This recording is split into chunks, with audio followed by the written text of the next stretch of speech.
This is my new favorite nerd track here. Skin Deep, awesome Atlanta band that's defunct now. And this is Billy Buchanan on here. This is awesome. I have no idea what the name of the track is, though.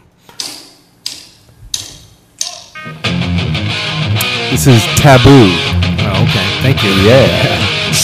Taboo.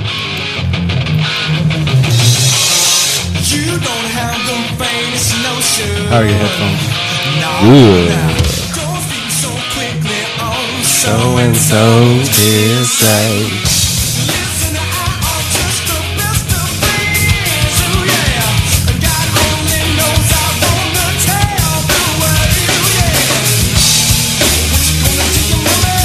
I know someone that stole that lyric right there. Oh, fuck that lyric. Listen to that cadence. Oh, yeah.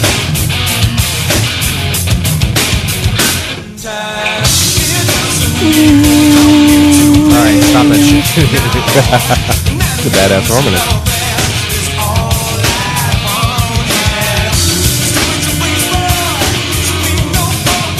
The craziest part is that I feel like that when you see them live, it was basically this. Oh, yeah. Pretty much every time. Yeah. I mean, they were good in the studio about not overdoing it. And even if it was something not there, you didn't really miss it. Right. Because they were doing so much. And this part right here. This little thing. That bass drum. Oh, yeah. Very much like Carter Buford kind of. Mm-hmm. With a little bit more balls.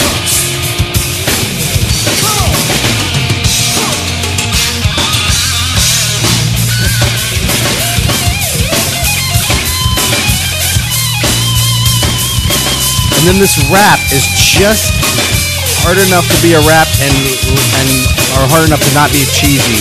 Yeah. But it's very cool. I like it.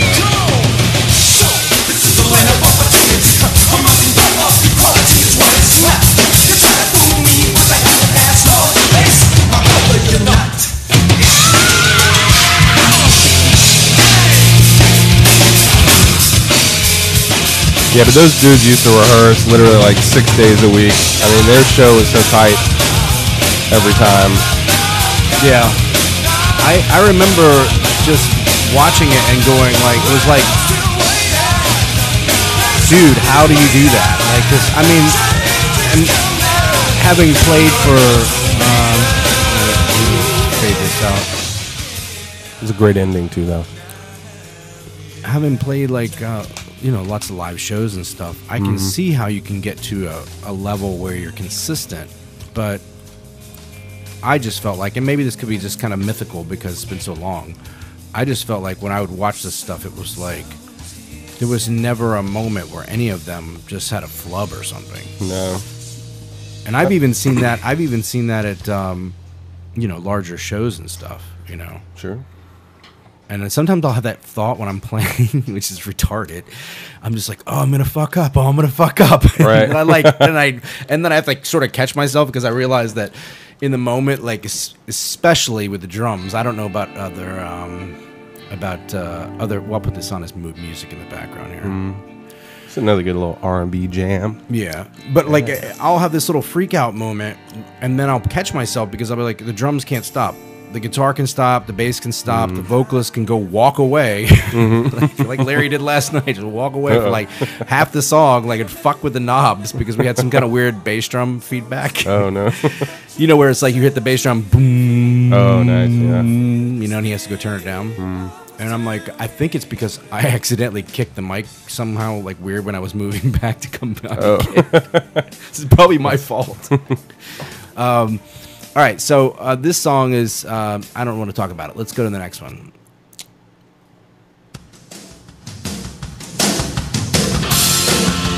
Very Van Halen Yeah, at the beginning. yeah.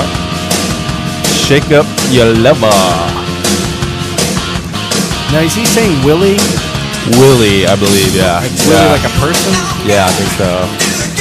I mean, this is obviously about dicks. Well, yeah, so I was gonna say it could be a little metaphor there. And what does that mean? She's not ready yet. Like, she has no idea about my Willie. So special. She's not ready.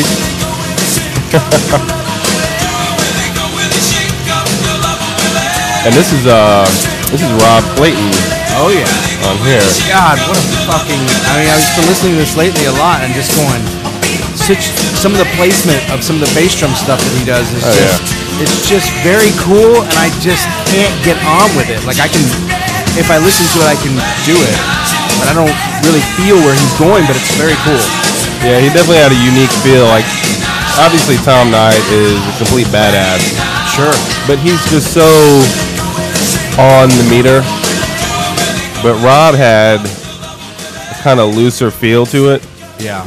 I mean, he's one of those guys, like, if you didn't know he was, like, pale white with red hair, you'd almost guess he was black. You know what I mean? Like, his feel was just... Yeah. I mean, just amazing. And, of course, his singing. Sure. And he wrote all the raps. Remember, he used to rap during his drum solo. Yeah, I forgot about that. I forgot about that.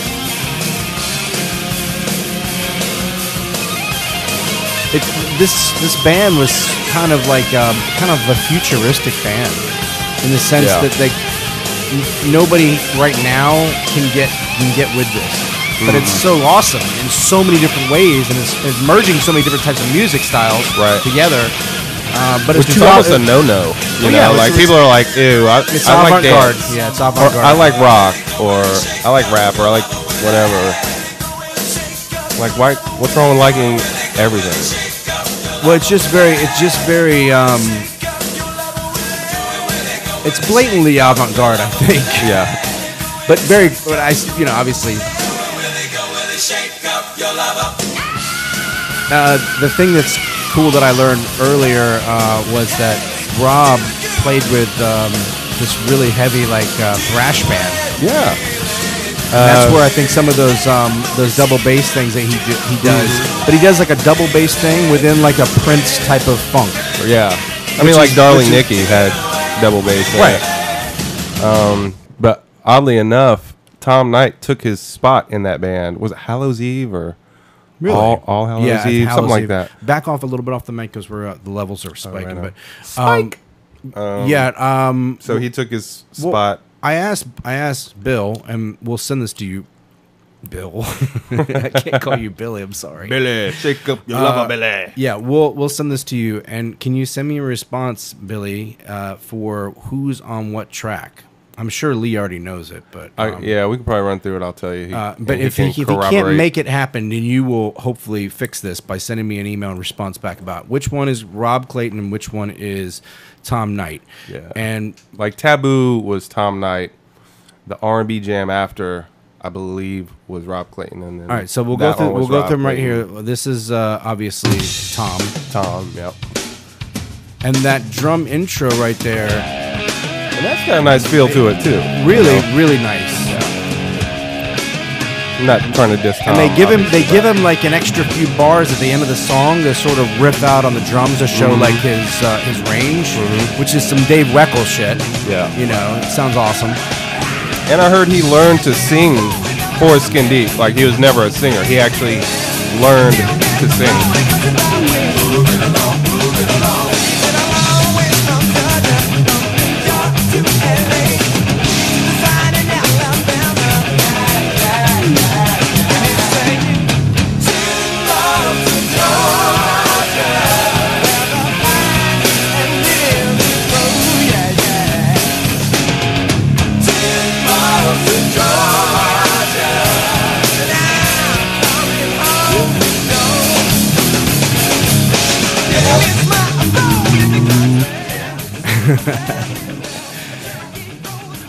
They also had roadies, motherfucker. So they had shit. They had they could do like background vocals and make sure everybody's monitors worked. Oh yeah, they were superstars for sure. I remember this song at Magruder's. Yeah. I think it's the first time we heard it.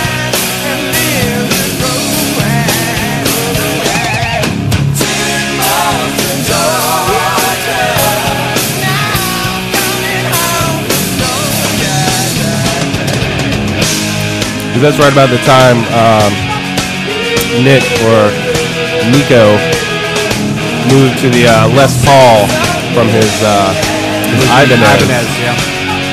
So it was kind of weird not hearing all those whammy bar tricks and stuff, but it still sounded awesome. It seems like, and this is a badass bass line. Oh, yeah.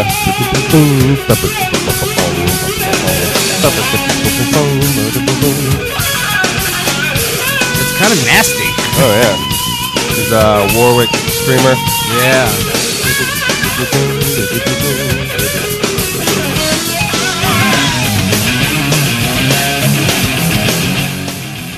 It seems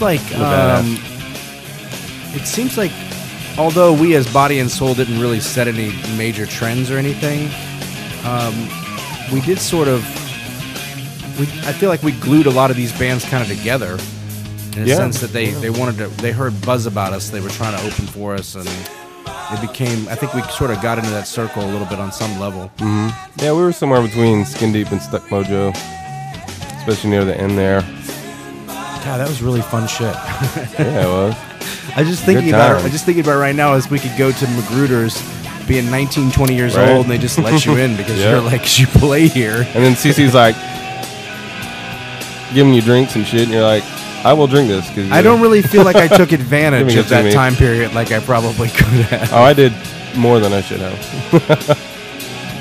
But any blurry memories? I don't. Yeah, there's definitely like I just don't remember drinking a lot. I don't remember being a drinker, and I wasn't really doing any other stuff. So I'm not really sure why I can't remember some of that stuff. Maybe I was a drinker. I don't remember it. Could be. Yeah, we got good times. Yeah, I was like spent 2 years of my life there. Sounds like you went there when we weren't all there. You went there on your own? Oh, sure. All right, what's this next one? I mean, even after Body and Soul.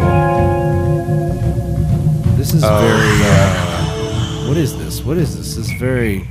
This is avant-garde for sure. Shut your mouth and play, boy. This is old. This is probably off their first demo. This is definitely Rob Clayton. Oh, did you hear Malcolm Jamal Warner was at the NAMM show? No. Adam Nitty and Billy. What was he doing? Thumping on the bass, man. Oh, he's a bass player? Yeah, I didn't know that. Apparently really good. He also does spoken word, I guess. Right. Yeah, he posted a picture of himself and Malcolm Jamal Warner and Adam Nitty. And what is this? Is this Rob? This is Tom Knight.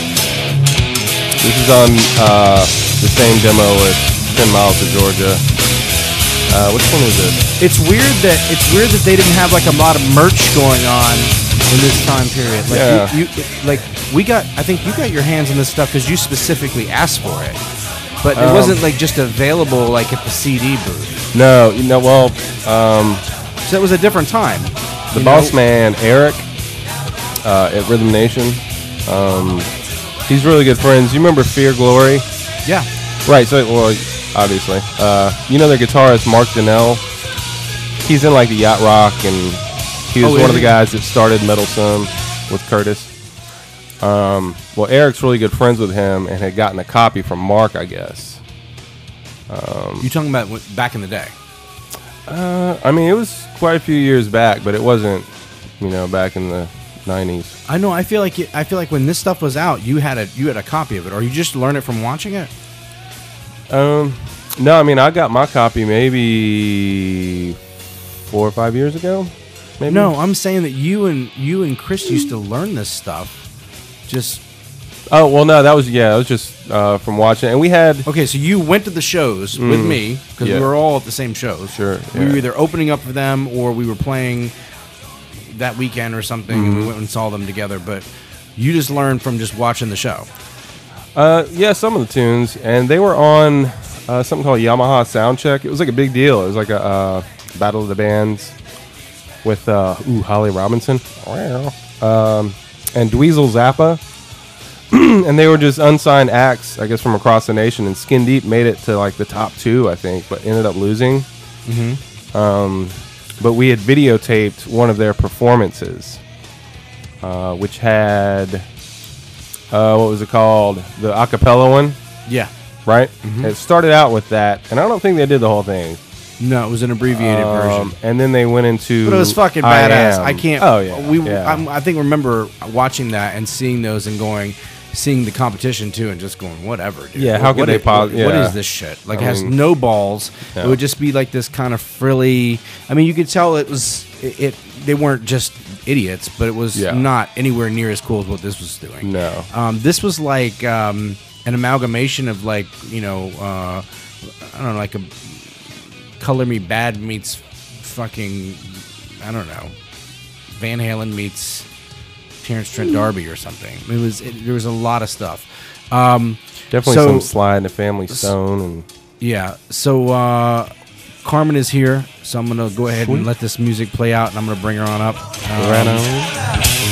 And we'll put on For Too Long, because that's fucking, that's it right there. I'll go get them and we'll restart. 1 second.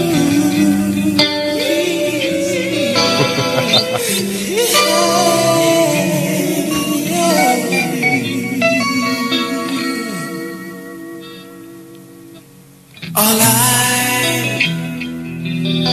I need to know tonight is you'll be right here beside me. Goodbye. There's a forbidden word. You're always leaving, can't stand leaving. Oh, locking the door.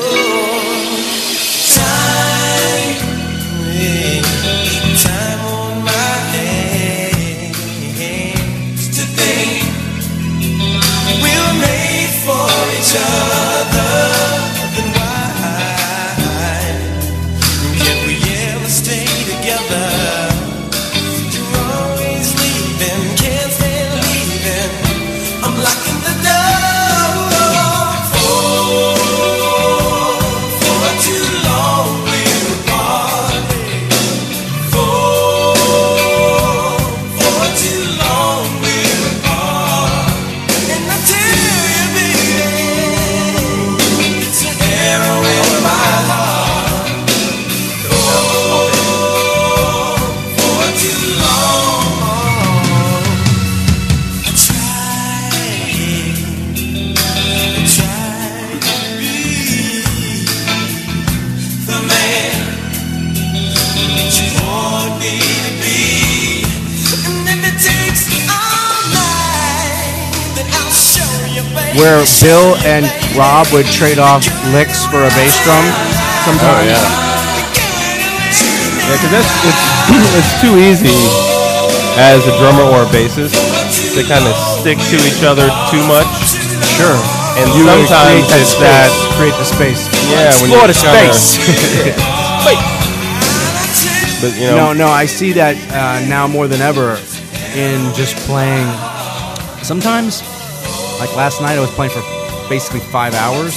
I was just so tired. I don't want to do anything else other than just follow the groove. Right. And I feel kind of guilty because I'm not adding a little flair or a little whatever.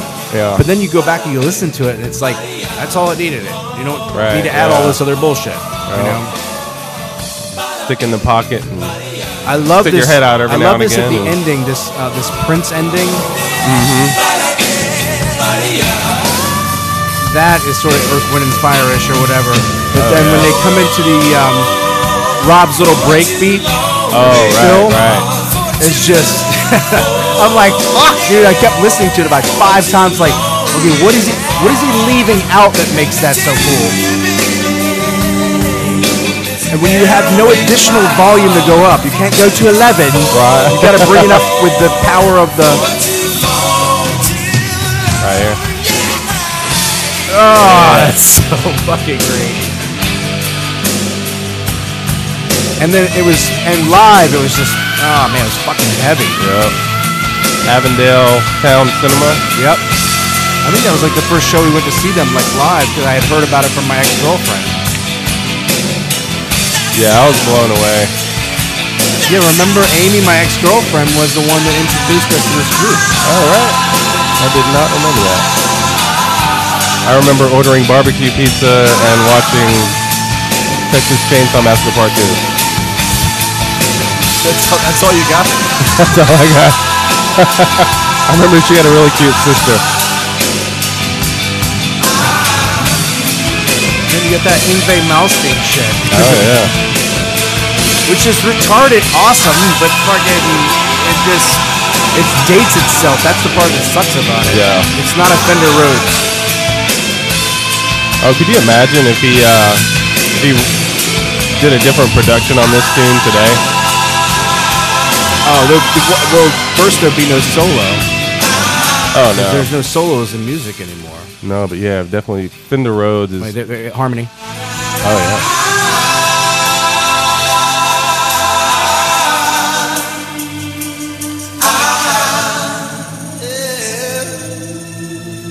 It's like having 3 lead singers in a band, basically. Yep. So very Eagles. Yep. Without being the Eagles, obviously. No, near the end, they definitely got a little more southern rock. Yeah. But I think that they like were the funk. because he was going with the.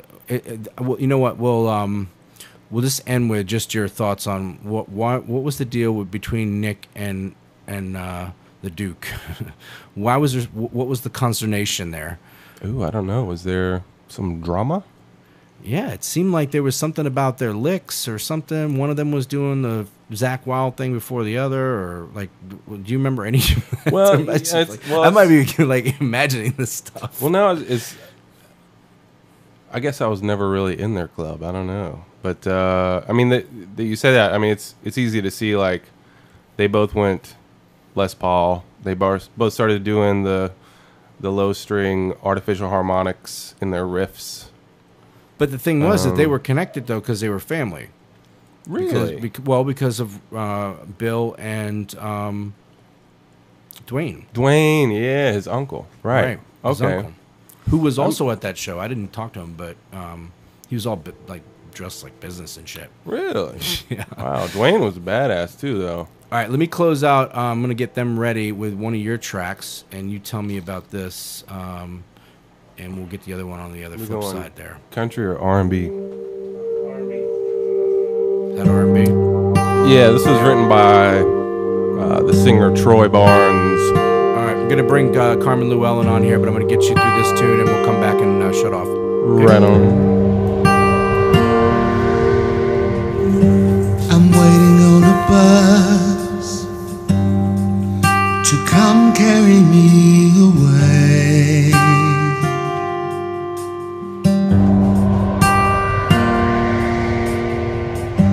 Leaving is a must, so could you spare some change?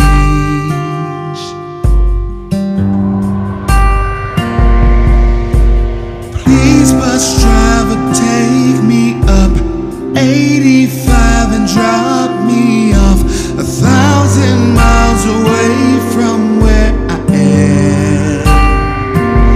If you can.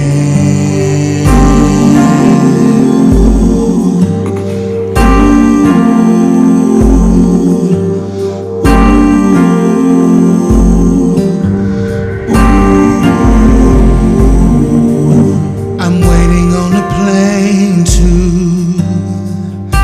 fly me above the clouds.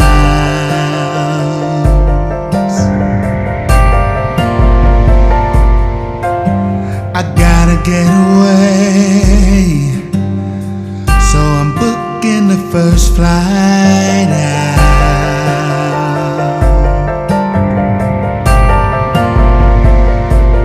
Please, Mr. Pilot, fly real high, take me far away for miles. Don't wanna see the same sky when I open my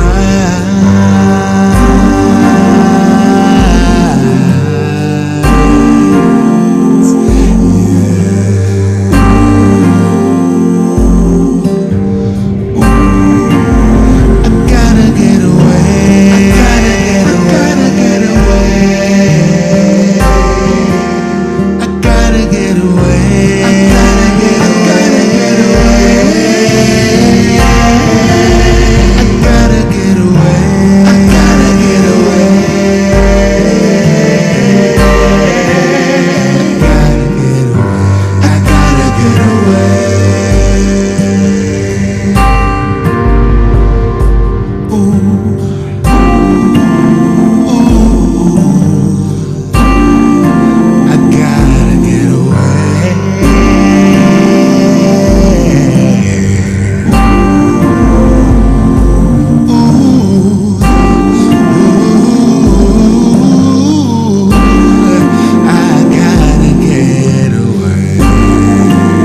Oh yeah, and that was "Gotta Get Away" Did it just end? by Troy Barnes. As I walked up. Mm-hmm. All right. Yeah. Okay, Produced by so myself. let me just close out with the outro music. So I always have to do that. And who is this again? This is a group called Ill. And they do. You use their intro music too, right? Yeah, I do. Nice. I love it. It's great. I love it. And this is the guitarist for Sade? He's the on tour. On tour? Yeah, rhythm and lead. So he's not like the original dude from Sweetback? No. Okay. He's the auxiliary. Oh, right on. Yeah. So Ryan Waters does his own group. Ill obviously played with Sade. Does It's just so different, you Yeah. know. well he's But I really dig both of them. whenever you're dealing with anything that has to do with guys that can play, they can play a lot of different styles. Yeah. There's no guy out there that just plays and he's just awesome at one style. Yeah. There would be a natural genesis for them just to have a curiosity to say, oh, can I play blues? Sure. Can I play Yeah. jazz? Can I play classical? Yeah. And then you go do it. So, but then you get somebody with some attitude and some cojones, then you're talking about the win-win and professional, you know, Right. because you got to Yeah. show up on time and you got to know your shit and go do it. It's a job. Yep. And you perform, and then you go home and you goof off. Anyway, thank you for watching the Nerdcast of Skin Deep. Skin Deep Radio. With Mr. Rob Banks, right? That's right. Okay. Either Yeah. or. All right. And I, of course, am the Wolverine. Good night. Huge Ackman. So quickly on So and so did say. Listen, I are just the best of friends. Ooh, yeah. God only knows I wanna tell the world. Yeah. What you gonna do, mama? I know What you gonna say? someone that stole that lyric right there. Oh, fuck that lyric. Listen to that cadence. Oh, yeah.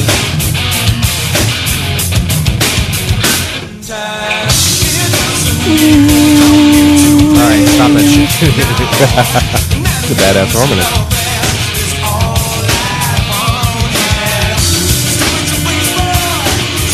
The craziest part is that I feel like that when you see them live, it was basically this.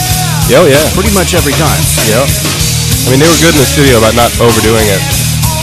And even if there was something not there, you didn't really miss it. Right. Because they were doing so much. And this part right here. This Oh, little yeah. thing. That bass drum. Oh, yeah. Very much like Carter Buford kind of. With a little bit more balls.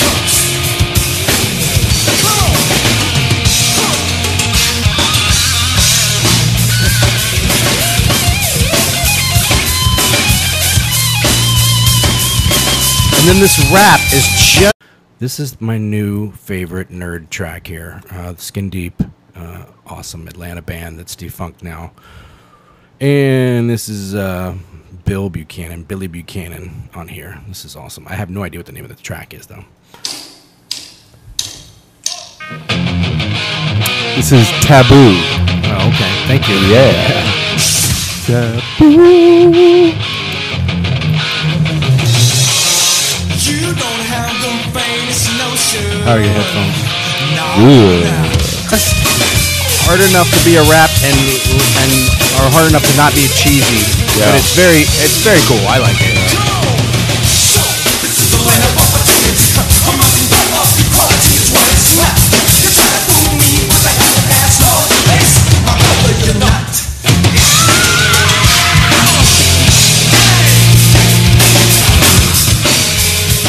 Yeah, but those dudes used to rehearse literally like 6 days a week. I mean, their show was so tight every time.